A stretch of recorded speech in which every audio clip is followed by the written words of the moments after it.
bienvenue sur Rose Carpet. On se retrouve aujourd'hui avec Marine pour une vidéo spéciale se remettre au sport ou se mettre au sport carrément. On a reçu plein de demandes à ce propos. Il y a encore une grosse mode healthy sur les réseaux sociaux. Genre nouvelle année, les résolutions, tout ça. Les résolutions. Donc on s'est dit on va profiter de la nouvelle année pour vous parler, pas spécialement de nos résolutions, mais plutôt du sport en général, de comment faire du sport quand on est ado, de s'y mettre. Des petits conseils au quotidien pour faire du sport sans trop forcer. Et on va faire une partie aussi pour celle qui veut vraiment se mettre au sport. On va faire un petit peu les deux. Voilà, pour les flemmards et les motivés. On va se mettre à l'exercice. On va vous montrer ce que nous on fait de temps en temps. Je dis bien de temps en temps. Et qui sont les exercices à adopter quand on veut faire un peu de cardio. Marine va s'en occuper. Et moi je vais m'occuper plutôt de la partie gainage et musculation. Donc on va commencer tout de suite par un premier conseil assez général. C'est que le sport, vous pouvez en faire un petit peu tout le temps. Finalement. Ouais, tous les jours, sans vraiment forcer, on va dire. Vous pouvez le faire quand vous allez, par exemple, en cours ou quand vous allez au travail. Par exemple, il suffit de vous arrêter 1 ou 2 arrêts avant votre arrêt habituel de métro ou de bus et du coup, vous continuez à pied.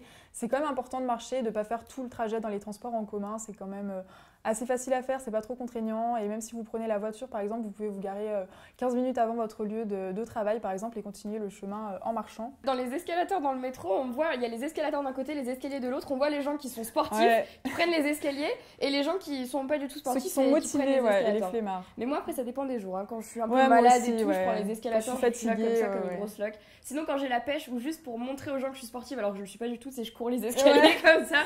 Genre, allez, je suis folle. Tu me démarches 2 par 2 et tout. C'est trop ça. Donc, surtout, si jamais vous aussi, vous avez des idées de comment pratiquer le sport au quotidien sans pour autant faire une vraie activité physique, mais juste pour vous dépenser, dites-le nous dans les commentaires, parce que je pense que même nous, ça peut nous aider. Mais je pense que les deux principaux, c'est marcher et prendre les escaliers au lieu de prendre l'ascenseur. Si vous avez un chien, par exemple, allez faire des balades. Voilà, allez le promener, exactement. C'est pour ça que j'ai pris un chien. Voilà, pour aller le promener en courant avec lui. Même si je reste plus souvent chez moi, parce que finalement, elle court pas. Mais bon, hein, on sait jamais. Et donc du coup, maintenant, on va vous présenter les tenues que nous, on a choisies pour faire du sport. Alors, moi, j'ai commence par les chaussures, des chaussures très très colorées. Donc, c'est des Nike Rush Run. Moi, ça fait 1 an que je les ai. Je les trouve pas mal. Cependant, si je peux donner un petit conseil à toutes les filles qui courent, prenez toujours une taille au-dessus de ce que vous prenez d'habitude pour courir, parce que généralement quand on fait des descentes ça tape et on a tendance à avoir très très mal aux pieds. Donc voilà pour les chaussures. Alors ensuite donc on a le bas. Ah vas-y, présente ton bas. Alors moi j'ai un bas tout noir, j'ai pas fait la girly, je trouve qu'il y avait assez de couleurs sur mes chaussures, on va dire. Donc voilà mon bas de jogging, donc on peut le resserrer comme ceci, et puis en fait c'est un pantacourt. Et en bas, c'est pas un pantalon. Et en bas il a une fermeture éclair comme ça.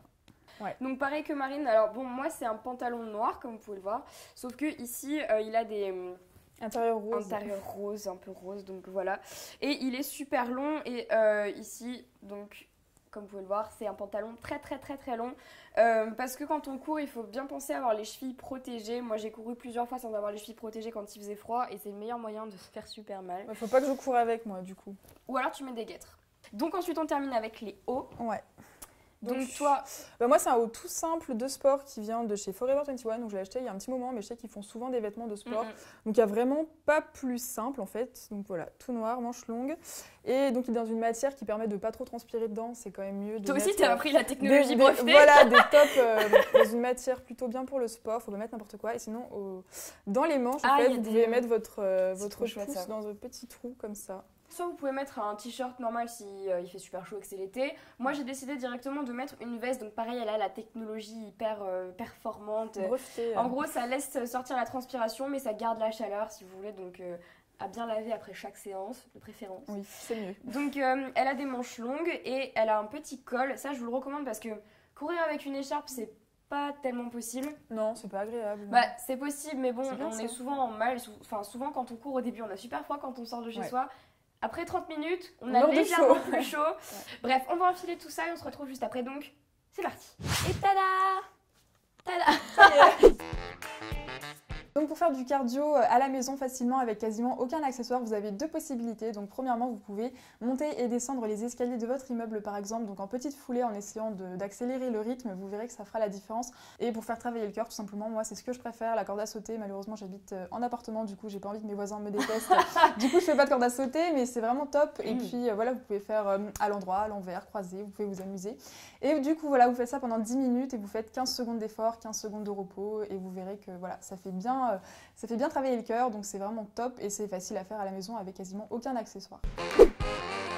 Si on veut travailler les cuisses et les fessiers, donc il y a un exercice qui marche très bien, ce sont les squats. Alors les squats, on peut les faire de façon très simple, mais on peut aussi faire des squats sautés qui sont encore plus difficiles, qui font encore plus mal, mais qui marchent 2 fois mieux. Donc ça c'est plutôt pas mal. Ensuite il y a les fentes. Pareil, les fentes vous pouvez les faire de façon basique, mais vous pouvez les faire aussi de façon sautée. Donc on saute entre chaque fente. Autant te dire que c'est plutôt difficile. C'est fatigant, je pense. Ouais. En ce qui concerne les séries, alors là, c'est vraiment comme vous voulez, sachant qu'il faut quand même vous faire un petit peu mal. Donc moi, ce que j'ai tendance à faire, c'est pareil que toi au niveau des secondes. J'en fais 15. Je fais 15 squats, 15 secondes de repos, même parfois un petit peu moins, genre 10 secondes. Pareil, 15 fentes.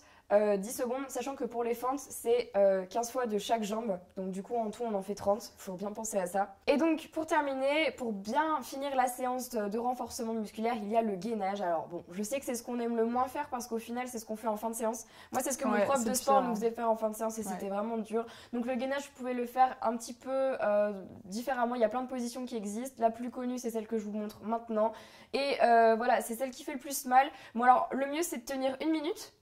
Et 30 secondes de repos, et on refait 1 minute et 30 secondes de repos. Et le but, c'est vraiment de vous dire on tient jusqu'au bout. Parce que c'est au moment où vous tremblez que ça fonctionne. Autre petit conseil que moi je fais de temps en temps, alors je vous avoue que je suis pas hyper assidue non plus, mais c'est de tenir un petit carnet avec tout ce qui concerne le sport en fait. Alors moi je sais que depuis début janvier je tiens un carnet dans lequel j'écris mon poids actuel, par exemple ce que je mange. Donc par exemple semaine 1 j'ai mon poids, le repas du matin, du midi, du soir et les activités que j'ai faites pendant la journée. Prenez un beau stylo, un beau carnet, quelque chose qui va vous donner envie de vous y mettre et d'écrire tous vos menus et tout, parce que c'est vrai qu'il faut être vraiment assidu pour faire ce genre de choses. Moi je suis pas sûre que je serais capable de tenir. Tu l'as fait? Oui, mais... Et t'as abandonné. Voilà. Mais moi aussi, l'année dernière, je l'ai fait. En mars, j'ai arrêté. Ça m'a déprimée, j'ai arrêté. Mais pour commencer, c'est pas mal. Ouais, c'est pas mal du tout. Et moi, comme conseil que je pourrais vous donner, c'est de vous trouver une partenaire ou un partenaire de sport, donc avec qui vous pouvez partager des objectifs. Vous pouvez aller faire du sport ensemble. Et le but, en fait, c'est de se retrouver 1 à plusieurs fois par semaine pour faire en fait le point. Donc que ce soit un rendez-vous virtuel ou un rendez-vous en vrai, ça aide beaucoup. Donc c'est toi, ma partenaire de sport. T'as décidé ça quand? Oui, c'est toi. N'hésitez pas à nous dire tout ça dans les commentaires, à aller voir du coup sur le blog comme vous l'a dit. J'arrive plus à parler. Allez voir sur le blog comme vous l'a dit plus précédemment, du coup les exercices qu'on peut vous proposer, autres que ceux qu'on vous a montrés dans cette vidéo. Et c'est tout. Voilà. Sur ce, on fait plein de bisous et on vous dit à très vite. Bye bye.